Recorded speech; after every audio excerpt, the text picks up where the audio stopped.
So good morning to all of you. आप सभी का आपके अपने यूट्यूब चैनल एग्ज़ाम की में स्वागत है।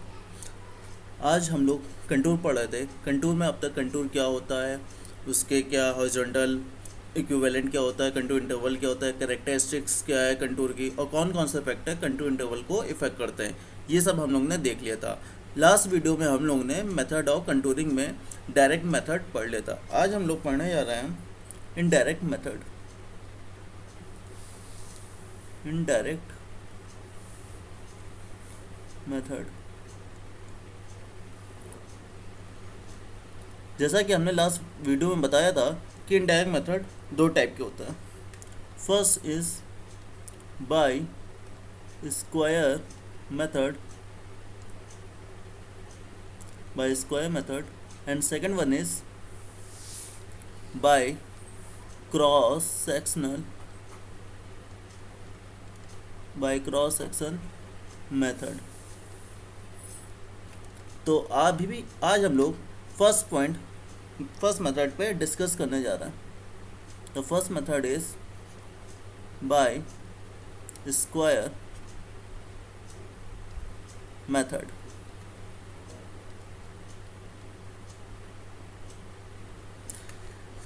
तो सबसे पहले मान लेते हैं कि ये कोई हमारी फील्ड है।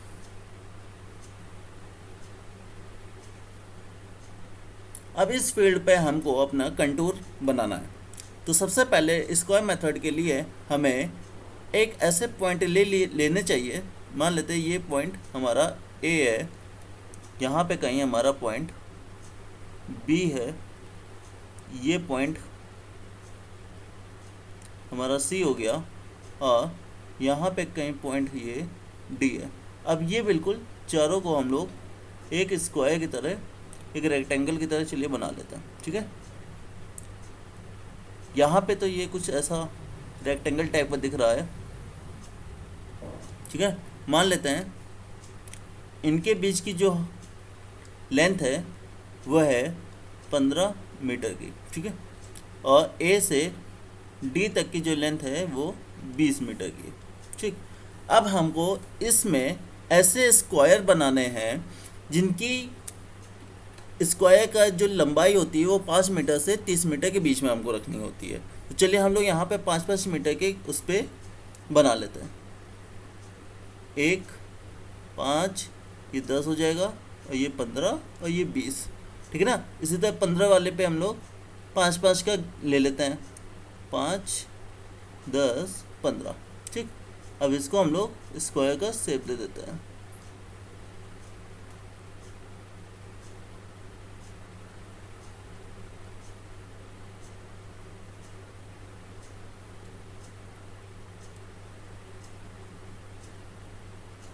ठीक, इस प्रकार हमारे स्क्वायर बन जाएंगे।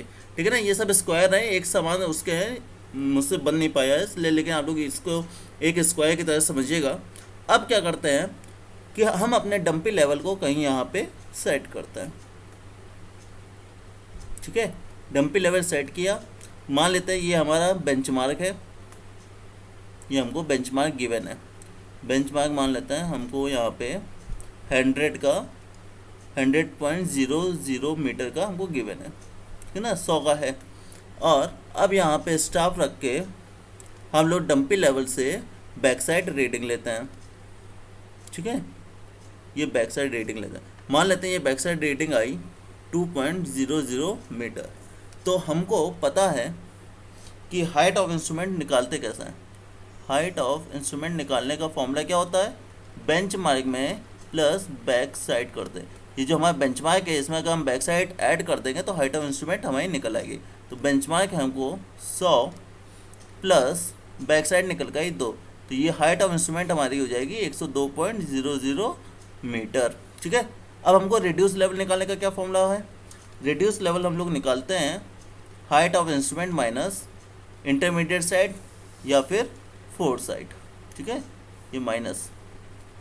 अब हमको इन सारे पॉइंट पे क्या करना है, एक एक खूटी पैग, जिसको खूटी बोलते हैं या फिर पैग बोलिए, यहाँ पे हम गाड़ देंगे। ठीक है, सब में इसी प्रकार हम यहाँ पे सब में खूटी या फिर पैग अपना लगा देंगे। अब डंपी लेवल से हम इन सारे पैक्स का रिड्यूस लेवल फाइंड करते हैं। इस प्रकार हम सारे पॉइंट्स पे खूंटी लगा देते हैं। ठीक है, ये लग गई। अब डंपी लेवल से जब बैक साइड निकाल के हमने हाइट ऑफ इंस्ट्रूमेंट निकाल लिया, तो अब इसी डंपी लेवल से हम यहाँ पे स्टॉप रखेंगे और यहाँ का रिड्यूस लेवल निकालेंगे। मान लेते हैं यहाँ का रिड्यूस लेवल निकल के आया 98, इस यहाँ का निकल के आया 99, इस वाले का आया 100, यहाँ का निकल के आया 101, यहाँ का निकल के आया 100। इसी प्रकार सबका हम रिड्यूस लेवल निकाल लेते हैं। ठीक है, मान लेते हैं 100, 99, 98, 99, 99, 100, 99, 98, 98, 100। अब इस तरह सबका हमने रिड्यूस लेवल निकाल लिया अपने डंपी लेवल की हेल्प से। अब हमको मान लेते हैं कि हमको अगर फर्स्ट कंटूर हमको निकालना है,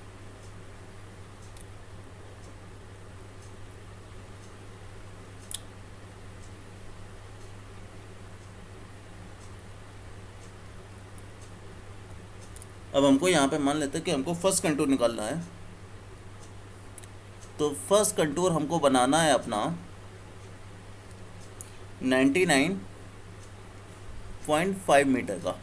अब इस मेथड में हम लोग क्या करते हैं, इस मेथड में हम लोग इंटरपोलेशन की हेल्प लेते हैं। इंटरपोलेशन का मतलब होता है तुक्का मारना, एक अंतर्वेशन करना।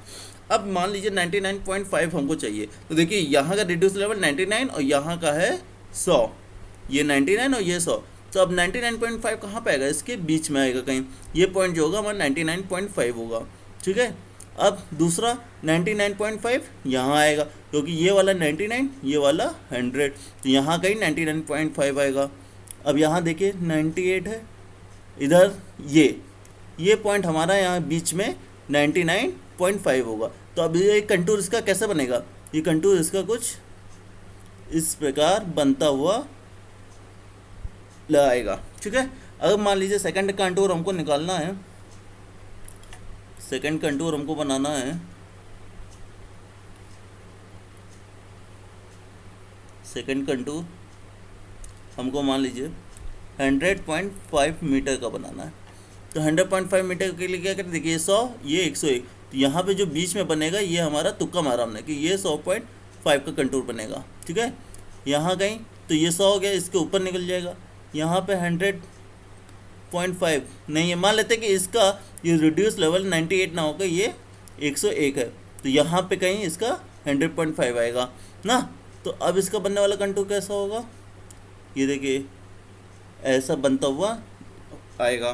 तो इस प्रकार हम लोग जो भी कंटूर हमको चाहिए होता है उसको हम लोग उसकी वैल्यू यहाँ पे एक इंटरपोलेशन करके या फिर ऐसा बोले तुक्का लगा के हम लोग उसकी वैल्यू वहाँ निर्धारित करते हैं, वहाँ पे रखते हैं और उस प्रकार पे हम लोग कंटूर अपना बना लेते हैं। तो ये बहुत ही सिंपल मेथड होता है। ठीक है ना, इसमें समय भी कम लगता है। तो चलिए अब इसमें हम लोग ये जान लेते हैं कि हमारा जो डायरेक्ट मेथड है, डायरेक्ट मेथड और इनडायरेक्ट मेथड में अंतर क्या है। ठीक है, दोनों में डिफरेंस क्या है ये हम लोग पता कर लेते हैं। तो चलिए सबसे पहला देखते हैं डायरेक्ट मेथड में जो हमारा एरिया होता है। अब इसमें जो एरिया होता है डायरेक्ट मेथड में, ये बहुत ही स्मॉल एरिया पे हम लोग काम करते हैं। ठीक है, स्मॉल एरिया का हमारा काम होता है डायरेक्ट में, जबकि यहाँ देखें इनडायरेक्ट में तो इसका जो एरिया होता है वो लार्ज एरिया पे हम लोग काम करते हैं इनडायरेक्ट मेथड पे। ठीक है, सेकंड क्या है, इस पे देख लेते हैं इसकी एक्यूरेसी क्या होती है। ठीक है, तो जो डायरेक्ट मेथड होता है इसमें हम लोग क्या करते हैं, बिल्कुल एग्जैक्ट रिड्यूस लेवल निकालते हैं और उसके बाद उसकी हम लोग कंटूरिंग करते हैं। तो इसलिए जो इसकी एक्यूरेसी होती है वो होती है हाई एक्यूरेसी पे ये काम करता है, हाई एक्यूरेसी होती है इसमें।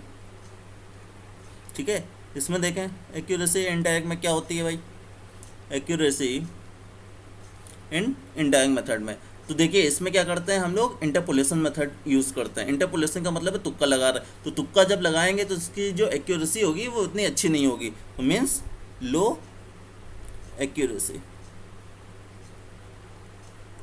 ठीक है, थर्ड आता है टाइम। देखते हैं जब हम लोग एक एक पॉइंट पे जाकर उसका रिड्यूस लेवल निकालते हैं, और एग्जैक्ट रिड्यूस लेवल निकालने के लिए हम लोग क्या कर रहे थे, उसमें स्टाफ को आगे पीछे भी कर रहे थे, उसमें टाइम क्या लगता है, ज़्यादा लगता है। तो उसमें हम लोग लिख सकते हैं मोर टाइम कंज्यूम।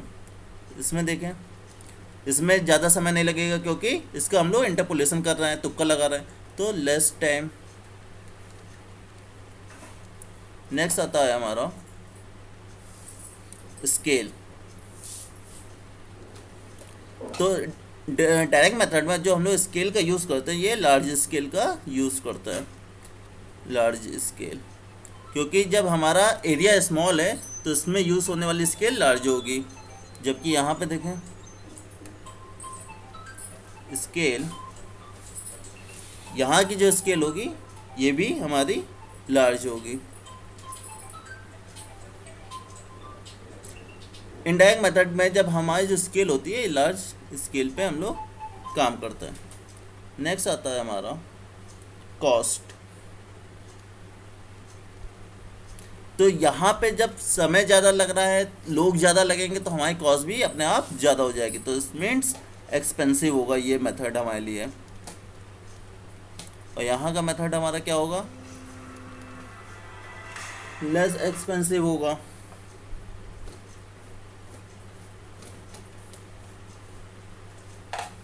ठीक है, नेक्स्ट देखते हैं हमारा कंटूर इंटरवल।